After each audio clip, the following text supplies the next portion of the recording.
Welcome to yo-yo TV. రుణమాఫీ అమలు విషయంలో కాంగ్రెస్ ప్రభుత్వ దూకుడు బీఆర్ఎస్ లీడర్లను కలవరపెడుతున్నట్లు తెలుస్తోంది. సాధ్యం కాదనే ధీమాతో ఇష్టానుసారంగా విమర్శలు చేసి ఇప్పుడు అబాసు పాలయ్యామని కామెంట్స్ చేస్తున్నట్లు సమాచారం. రుణమాఫీ విషయంలో సీఎం రేవంత్ రెడ్డిని అనవసరంగా రెచ్చగొట్టి తప్పు పని చేశామని అభిప్రాయపడుతున్నట్లు చర్చ జరుగుతోంది.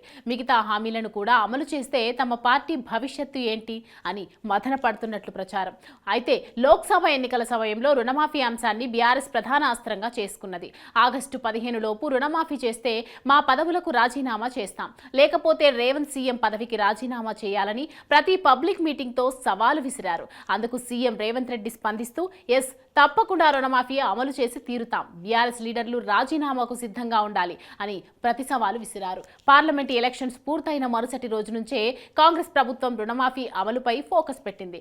అందుకు కావలసిన నిధుల సమీకరణపై దృష్టి పెట్టి సక్సెస్ అయింది. తొలి దశలో జూలై 18న ₹1,00,000 లోపు ఉన్న రుణాలను మాఫీ చేయడంతో బీఆర్ఎస్ లీడర్లు కలవరపాటుకు గురైనట్లు తెలుస్తుంది. రుణమాఫీ విషయాన్ని పదే పదే ప్రస్తావించడం వల్ల ప్రభుత్వానికి ఆ హామీని అమలు చేయాలనే పట్టుదల మరింత పెరిగే విధంగా చేశారని కామెంట్స్ గులాబీ నేతల నుంచి వస్తున్నాయి. రేవంత్ ను రెచ్చగొట్టి తమ లీడర్లు ఇరుక్కుపోయారు, ఇప్పుడు ఏ మొహం పెట్టుకుని విమర్శలు చేస్తారు?